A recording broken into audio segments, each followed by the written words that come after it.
اسی لیے حق کو تلاش کریں، ڈھونڈیں اور ملے گا، یقیناً ملتا ہے۔ اللہ تعالیٰ قرآن مجید میں فرماتا ہے والذین جاہدوا فینا لنہدینہم سبلنا، جو بندہ میرے راستے میں چلنے کی کوشش کرتا ہے میں اس کو ضرور سیدھا راستہ دکھاتا ہوں۔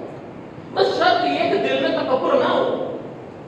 ہماری عادت کیا ہے؟ ہمارے دلوں میں تکبر ہوتا ہے، ہمارے اپنے ذہن کے خلاف، ہمارے اپنے کسی عمل کے خلاف جب ہم کوئی بات سنتے ہیں نا تو ہم برداشت نہیں کرتے، ہمیں لگتا ہے کہ نہیں ایسے کیسے ہو سکتے، اس کی بھی تو کوئی نہ کوئی دلیل ہوگی نا۔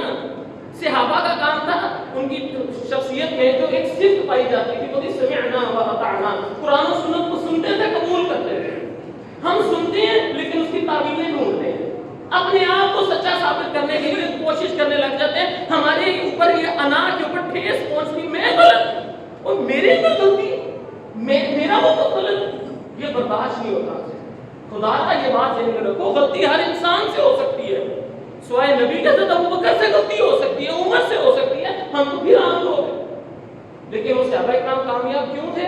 سارے صحابہ عالم نہیں تھے، لیکن وہ کامیاب کیوں تھے؟ قرآن و سنت کو ڈھونڈتے تھے، تلاش کرتے تھے، قرآن و سنت کو پڑھ کر عمل کرنے کی کوشش کرتے تھے، وہ اپنے احساسات اور جذبات کو اسلام کے مطابق کرتے تھے، ہماری طرف تعویلیں نہیں ڈھونڈتے۔